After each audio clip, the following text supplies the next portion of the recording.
Speaker, میں سب سے پہلے اپنی بہن محترمہ عائشہ غوث پاشا بی بی کو بجٹ پیش کرنے پر مبارکباد پیش کرتا ہوں، اور انہوں نے کچھ اس انداز میں بجٹ پیش کیا ہے جس طرح اسکول کی ایک طالبہ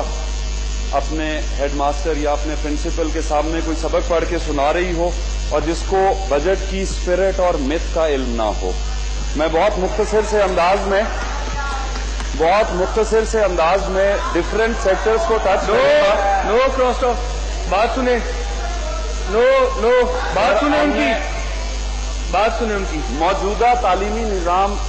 ایئر 1997 سے سی ایم صاحب نے اس کو رائج کیا، اور میرے نزدیک اگر بجٹ کی رقم کو چھوڑ کر دیکھا جائے تو میرا خیال ہے کہ آج تعلیم نہ صرف زبوں حالی کی طرف جا رہی ہے بلکہ ایک غریب کے لیے تعلیم حاصل کرنا مشکل ہوتا جا رہا ہے۔ اس کی زندہ مثال یہ ہے کہ پہلے آپ نے یونیورسٹیز کو اٹانومس باڈیز بنایا، اب ماشاءاللہ سے آپ سکولز کو بھی جو ہے وہ اٹانومس باڈی پرائیویٹائز کر رہے ہیں۔ میری اپیل ہوگی کسی اور سے مت پوچھیں، یہ لوئر سٹاف جو اس وقت اسمبلی میں موجود ہے ان سے پوچھیں کہ کیا آج سرکاری تعلیم یونیورسٹی لیول پہ ان کے دسترس میں ہے، تو ان کا جواب ہوگا نہیں۔ اسی طرح آج تعلیم کا معیار آپ نے امیروں کے لیے بنا دیا ہے۔ میں مثال دوں گا ایف ایس سی کے ایگزام کی جی۔ ایف ایس سی کا ایگزام صوبے میں ہر جگہ پر ایک ہی ڈیٹ کو ہوتا ہے سر، پیپر سویپ ہوتے ہیں ایک ہی ڈیٹ میں سر، ریزلٹ اناؤنس ہوتا ہے۔ اس کے بعد مجھے بتایا جائے کہ انٹری ٹیسٹ کی ضرورت کیوں پیش آتی ہے۔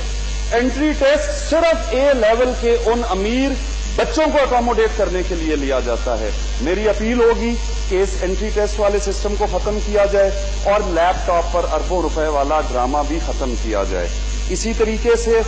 میری گزارش ہے سر کہ وہ قوموں کی ترقی کا معیار ان کی اپنی زبان کی ترویج سے ہوتا ہے۔ میری گزارش ہوگی وزیر صاحبہ سے کہ خدارا یہ 60 کروڑ روپے کی رقم جو آپ نے ٹرکش لینگویج اور چائنیز لینگویج کو پروموٹ کرنے کے لیے رکھی ہوئی ہے، وہ بھائی پہلے اپنی زبان کو تو مضبوط کر لیں، اس کے بعد آپ جو ہے انٹرنیشنل سٹینڈرڈز کو پورا کریں۔ سر یہ تعلیمی نظام چیخ کر کہہ رہا ہے کہ اس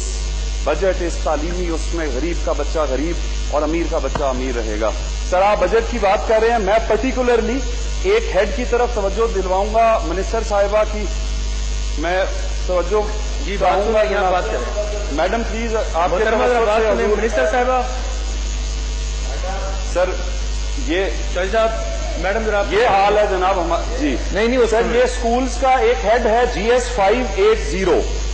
اس ہیڈ کو میں پڑھ رہا ہوں سر۔ یہ ہیڈ کہتے ہیں provision of funds for clearance of liabilities of unfunded scheme. اور بھائی خدارا آپ نے اگر اسکیم کو انفنڈیڈ رکھنا تھا تو اس کو رکھا کیوں، اور اگر وہ انفنڈیڈ ہو چکی ہے تو اب پھر 10 گنا 20 گنا زیادہ پیسے لگا کے اس کی لائبلٹیز کو کیوں کلیئر کیا جا رہا ہے سر آپ نے جی ایس 577 میں ریکنسٹرکشن آف ڈائلیپلیٹڈ اسکول بلڈنگ ان پنجاب کے لیے 14 ارب رکھا ہے، جبکہ اس کے ساتھ ایک اور اوور لیپنگ ہے جس میں رینوویشن کمپوننٹ جی ایس 354 359 ہے، اس میں اگین آپ 4 ارب روپے